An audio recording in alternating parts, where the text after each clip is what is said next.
새 아침을 주신 하나님을 찬양하겠습니다. 찬송가 85장 찬양합니다.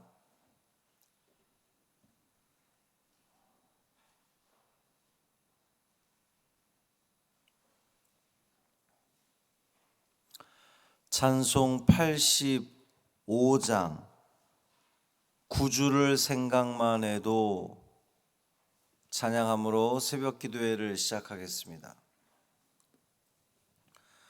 구주를 생각만 해도 이렇게 좋거든. 주 얼굴 배울 때야 얼마나 좋으냐. 만민의 구주 예수의 귀하신 이름은 천지에 있는 이름 중 비할 데 없도다. 참에게 하는 자에게 소망이 되시고 구하고 찾는 자에게 기쁨이 되신다. 예수의 넓은 사랑을 어찌 다 말하랴. 주 사랑 받은 사람만 그 사랑 알도다. 사랑의 구주 예수여 내 기쁨 되시고 이제로부터 영원히 영광이 되소서.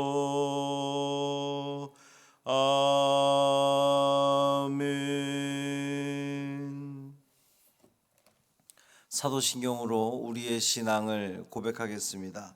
전능하사 천지를 만드신 하나님 아버지를 내가 믿사오며 그 외아들 우리 주 예수 그리스도를 믿사오니 이는 성령으로 잉태하사 동정녀 마리아에게 나시고 본디오 빌라도에게 고난을 받으사 십자가에 못 박혀 죽으시고 장사한 지 사흘 만에 죽은 자 가운데서 다시 살아나시며 하늘에 오르사 전능하신 하나님 우편에 앉아 계시다가 저리로서 산 자와 죽은 자를 심판하러 오시리라.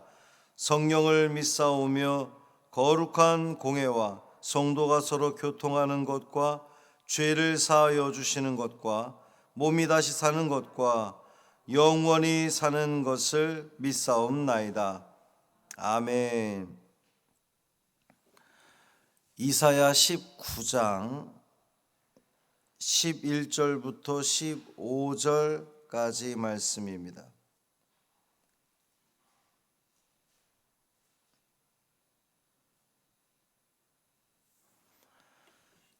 이사야 19장 11절부터 15절까지 말씀 함께 읽겠습니다. 소안의 방백은 어리석었고 바로의 가장 지혜로운 모사의 책략은 우둔하여졌으니 너희가 어떻게 바로에게 이르기를 나는 지혜로운 자들의 자손이라 나는 옛 왕들의 후예라 할 수 있으랴. 너의 지혜로운 자가 어디 있느냐? 그들이 만군의 여호와께서 애굽에 대하여 정하신 뜻을 알 것이요 곧 네게 말할 것이니라. 소안의 방백들은 어리석었고 노베의 방백들은 미혹되었도다. 그들은 애굽 종족들의 모퉁이 또리건을 애굽을 그릇 가게 하였도다. 여호와께서 그 가운데 어지러운 마음을 섞으셨으므로 그들이 애굽을 매사에 잘못 가게 함이 취한 자가 토하면서 비틀거림 같게 하였으니 애굽에서 머리나 꼬리며 종려나무 가지나 갈대가 아무 할 일이 없으리라. 아멘. 이 말씀 하나님 말씀입니다. 오늘부터 사순절이 시작됩니다. 오늘이 성회 수요일, 또 제의 수요일 이렇게 불리는데, 예수 그리스도의 고난과 죽음, 또 우리를 향한 그 사랑을 경건한 가운데에 깊이 묵상하는 이 기간이 되기를 바랍니다. 특히 우리 교회에서는 지난 주일 사순절 필사노트를 나눠드렸는데, 새벽에 참여하시는 분들도 함께 하시면 좋습니다. 자유롭게 가져가시도록 비치를 해놨으니 필요한 수량만큼 가져다가 로마서 말씀을 우리가 써내려가면서 우리의 믿음을 다시 한번 또 점검해보는 아주 귀한 시간이 되기를 간절히 소망합니다. 애굽은 하나님의 심판으로 인해서 정치적으로 또 경제적으로 뿐만 아니라 이제 고대 세계에서 이 애굽은 이 정신적인 면에 있어서, 사상적인 면에 있어서 아주 그 현자들을 많이 보유했다고 자부하는 그러한 나라가 바로 애굽이었습니다. 고대 그리스 그러면 이제 철학의 도시, 우리가 익히 잘 알고 있지만, 뿐만 아니라 애굽 역시도 애굽에서 아주 그 중요한 대단한 학파들이 많이 나올 정도로 애굽은 아주 중요한 그 현자들의 도시다, 나라다, 이렇게 볼 수가 있어요. 그런데 그들의 그 정신적인 세계, 자랑할 만했던 정신적인 세계 역시도 하나님께서 다 무용지물 되게 하시겠다, 쓸어버리시겠다는 심판의 말씀입니다. 애굽의 현자들은 자신들을 지혜로운 자들의 자손으로 옛 왕들의 후예, 자기들이 그렇다고 자부하는 거예요. 그러면서 이제 왕의 측근에서, 왕의 이제 바로 그 지근거리에서 왕에게 조언하면서 이 나라에 어떠한 문제가 생겨도 우리의 지혜로, 우리의 조언으로 그 모든 문제를 다 해결할 수 있다, 그렇게 자신만만하던 사람들이 바로 이 애굽의 현자들이었단 말이에요. 자기들도 그렇게 생각할 뿐만 아니라 애굽의 왕이나 백성들도, 그러니까 나라의 어려운 문제, 뭔가 문제가 발생하면 왕도 그 현자들을 불러서 어떻게 하면 좋겠느냐, 또 백성들은 저 현자들이, 현자가 사람 이름이 아닌 건 아시죠? 지혜로운 자들이 어떻게 해서든지 이 문제를 해결할 수 있을 거야 라고 하는 기대감이 가득했단 말이에요. 그런데 이사야 선지자는 이것에 대해서 아주 빈정되는 어투로 책망하고 있습니다. 11절에 보면 소안의 방백은 어리석었고 바로의 가장 지혜로운 모세의 책략은 우둔하여졌으니 너희가 어떻게 바로에게 이르기를 나는 지혜로운 자들의 자손이라 나는 옛 왕들의 후예라 할 수 있으랴. 너희들이 지금까지는 그렇게 옛 왕들의 우리는 후예야, 우리는 지혜로운 자들의 자손이야 라고 말해왔지만, 이제 아주 우둔하여졌기 때문에, 어리석어졌기 때문에 어찌 그렇게 말할 수 있겠느냐라고 하는 이 조롱의 말투입니다. 그들이 애굽 사회에서 모퉁이돌과 같은 아주 중요한 역할을 했던 존재들일지라도 하나님께서 그들을 심판하시면 그들의 지혜는 아무 쓸모가 없는 무용지물이 된다는 거예요. 선지자는 이러한 그들의 어리석음을 이제 세 가지로 지적을 하는데, 첫째가 소안의 방백은 지극히 어리석었다 그랬어요. 이 소안은 애굽 북동쪽 경계에 위치한 중요한 도시로서 타니스라고 불리기도 했던 도시입니다. 이 소안은 한때 애굽의 수도가 있던 곳이기도 하고요, 대대로 왕의 별궁이 위치했던 그러한 그 크고 중요한 성읍이었습니다. 이제 그렇게 수도로 있은 적도 있었고 또 왕의 별궁이 있고 그렇게 중요한 도시다 보니까 그 지역 사람들 출신 가운데에 힘 있는 사람들이 많이 등장을 했던 거예요.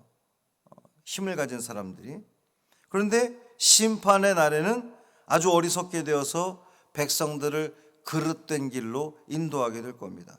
둘째 보면 바로의 가장 지혜로운 모사의 책략이 우둔해졌다 그랬어요.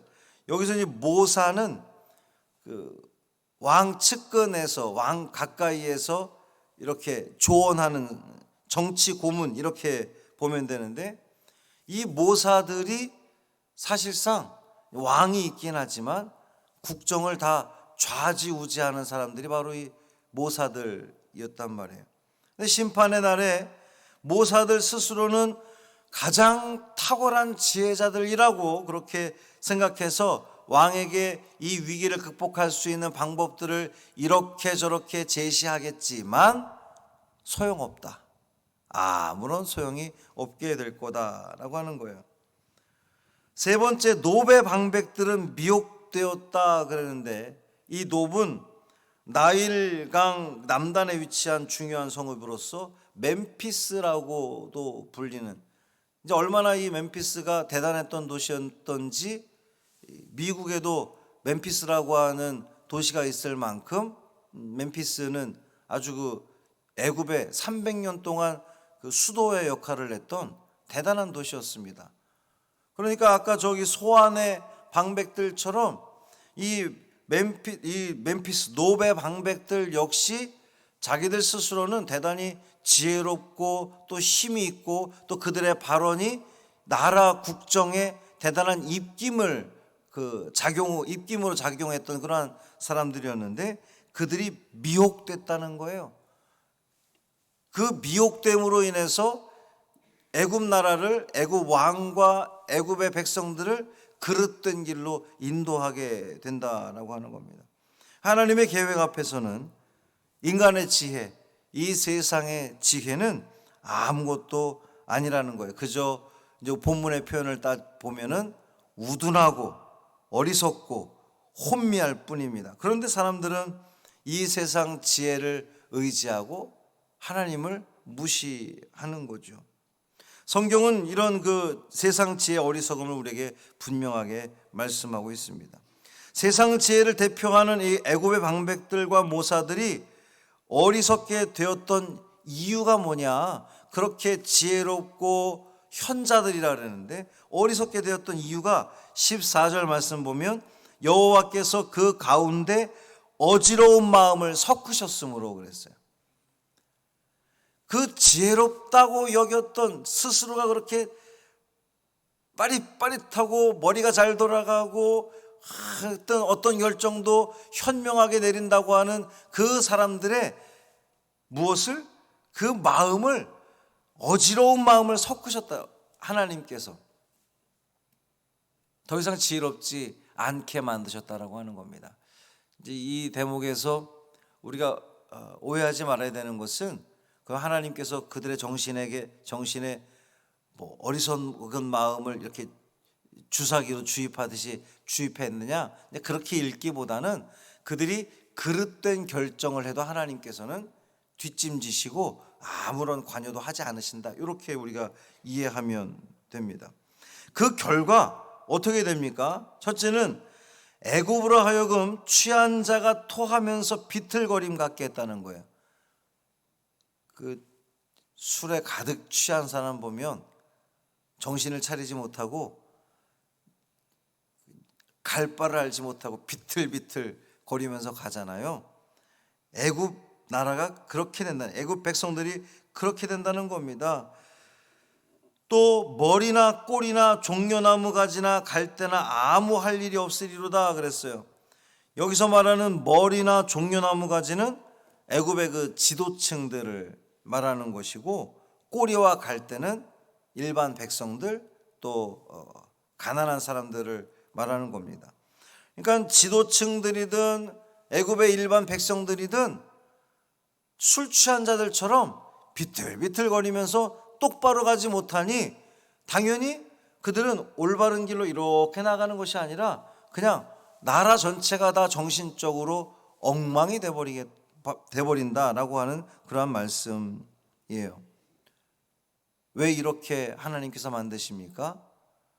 하나님이 아닌 세상의 지혜가 가장 지혜롭다, 우리가 생각하는 것, 우리가 섬기는 것, 우리가 의지하는 것, 어제 말씀도 나일강 이야기를 쭉 했는데 그 모든 것들을 하나님께서 불어버리시면 다 아무런 의미가 없게 된다는 것을 오늘 본문을 통해서 우리는 알 수가 있어요. 그래서 고린도전서 3장 19절에 사도 바울은 이렇게 얘기했죠. 이 세상 지혜는 하나님께 어리석은 것이니 기록된 바 하나님은 지혜 있는 자들로 하여금 자기 꾀에 빠지게 하시느니라, 이렇게 말씀한 바 있습니다.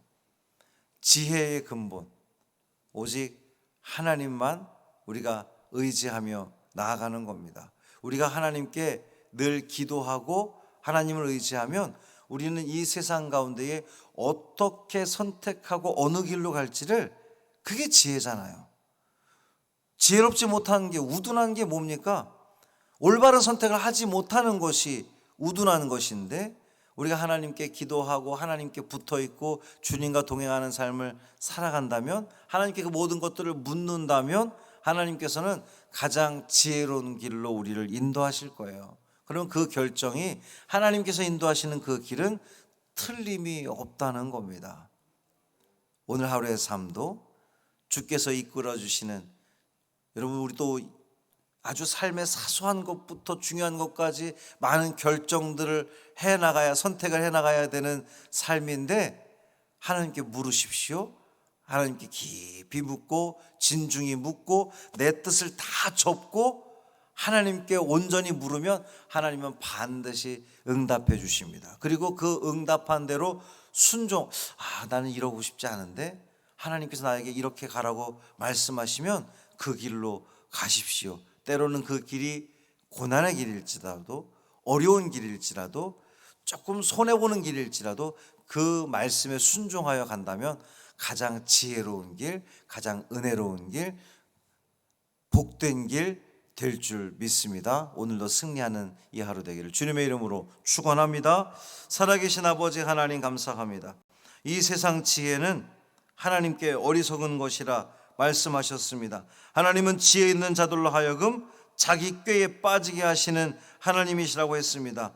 우리의 모든 마음과 생각과 뜻을 하나님께 초점 맞추는 우리가 되게 하여 주옵소서. 하나님만이 우리를 생명으로 인도하시는 줄 믿습니다. 세상의 지혜는 이 애굽의 현자들처럼 그릇된 길로 인도하기가 십상인 것을 우리는 다시 한번 깨닫게 하시니 감사합니다. 세상의 지혜, 세상의 가치, 그것을 따라가는 것이 아니라 오직 하나님께서 우리에게 인도하시고 가르치시고 명령하신 그 길에 순종하며 나아감으로 말미암아 지혜로운 삶, 승리하는 삶, 복된 삶 되게 하여 주옵소서. 예수 그리스도의 사랑과 고난에 깊이 있게 우리가 묵상하며 나아가는, 하나님께 한 발 더 가까이 나아가는 사순절기를 오늘부터 시작합니다. 로마서 말씀 한 절 한 절 우리가 써내려가면서 예수 그리스도께 우리의 모든 것들을 맞추게 하시고 초점 맞추게 하시고 주님 안에 거하는 믿음의 성도들 되게 하시고, 그래서 이 사순절이 어느 때보다도 더욱더 주님과 친밀한 교제 속에서 하나님의 그 귀한 은총을 누리는 이 사순절기 되게 하여 주옵소서. 한날의 삶을 온전히 주님께 맡기기를 원하며 우리 주 예수 그리스도의 이름으로 축복하며 기도합니다. 아멘. 하늘에 계신 우리 아버지여, 이름이 거룩히 여김을 받으시오며 나라가 임하시오며 뜻이 하늘에서 이루어진 것 같이 땅에서도 이루어지이다. 오늘 우리에게 일용할 양식을 주시옵고 우리가 우리에게 죄 지은 자를 사하여 준 것 같이 우리 죄를 사하여 주시옵고 우리를 시험에 들게 하지 마시옵고 다만 악에서 구하시옵소서. 나라와 권세와 영광이 아버지께 영원히 있사옵나이다. 아멘.